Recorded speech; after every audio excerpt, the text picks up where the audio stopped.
माधोपुर गांव में दो भाई रहते थे, अनिल और बिमल। लेकिन उन दोनों में बहुत ही फर्क था। अनिल गोरा था और बिमल काला था। अनिल बहुत ही चालाक था और बिमल सीधा साधा और बुद्धू था। बड़े होकर जब दोनों ने शादी किया तो अनिल का बीवी भी उसी को जैसा मिला। उसने बहला फुसलाकर अपने छोटे भाई की प्रॉपर्टी भी अपने नाम करवा ली। अनिल खुद तो अच्छे घर में रहता था, पर उसके भाई को रहने के लिए एक पुराना सा झोपड़ी दिया था।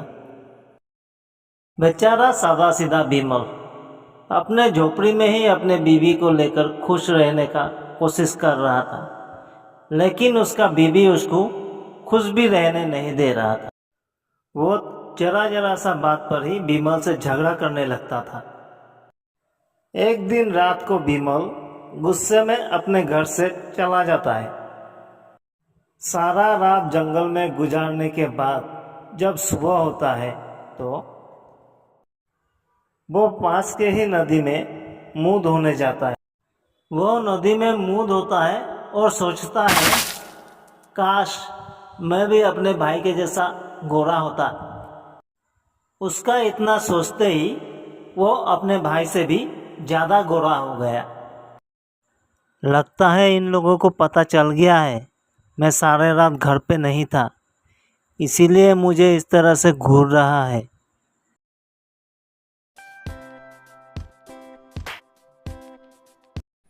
अरे अरे अरे, क्या हुआ आपको?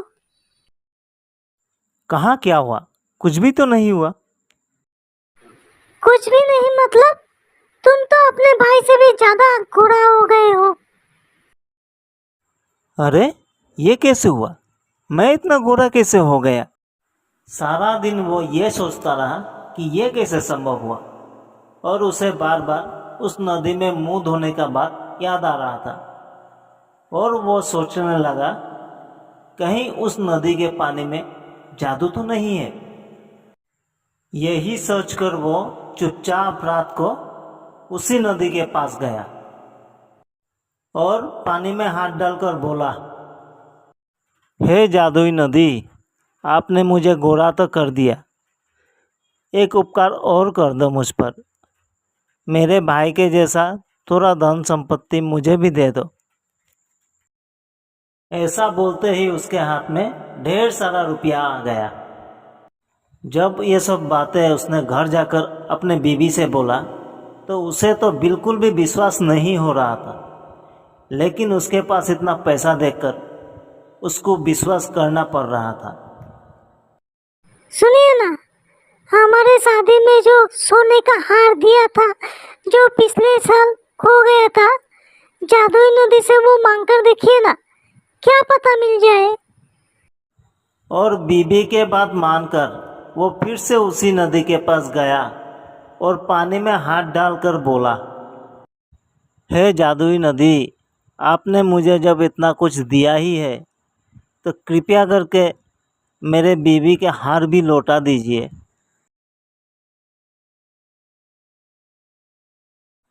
इतना बोलते ही उसको अपना खोया हुआ सोने का हार मिल जाता है। अरे अरे, ये कैसा चमत्कार है? हे जादुई नदी, ये चमत्कार आप ही ने किया क्या?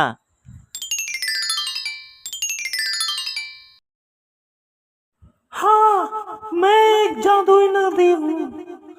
तुम अपने लिए या अपने परिवार के लिए जब भी यहाँ कुछ मांगोगे तुम्हें मिल जाएगा। क्या आप सच बोल रहे हो जादुई नदी? हाँ, लेकिन एक बात याद रखना, तुम जब भी अपने शत्रु के लिए कुछ मांगोगे तो तुमको उससे दुगना मिलेगा। अगर ऐसा बात है तो मेरा तो एक ही शत्रु है, मेरा बड़ा भाई। मैं चाहता हूँ कि उसका घर और भी अच्छा हो जाए।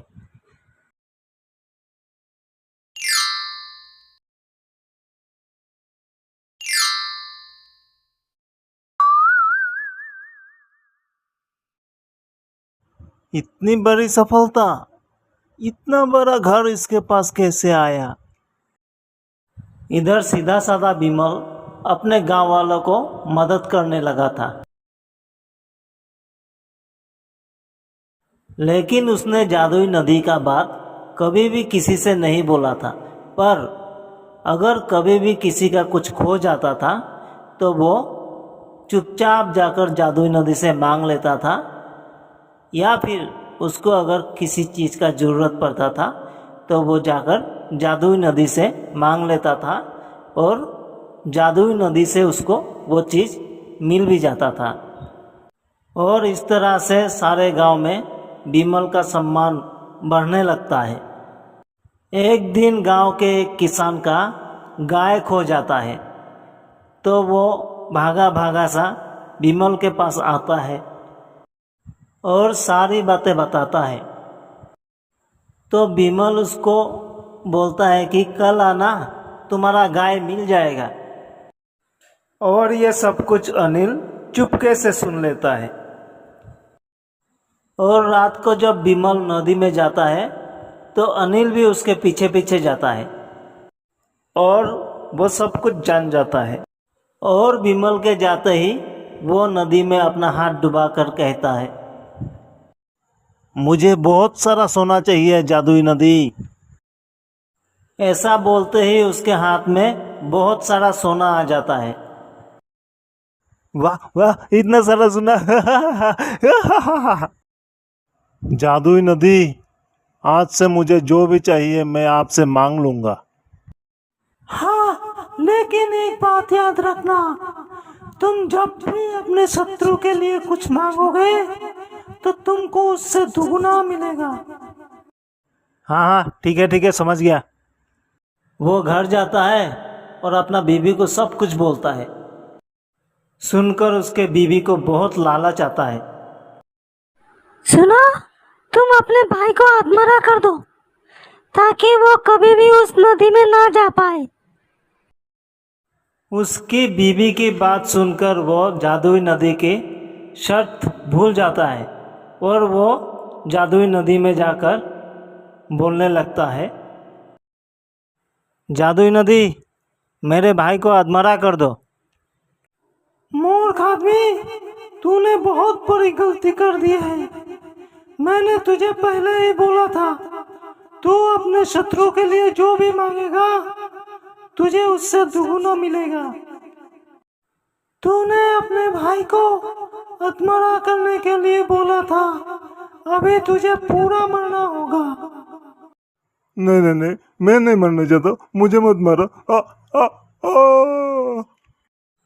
इस तरह अनिल को अपने लालच के वजह से अपने जान से हाथ धोना पड़ा।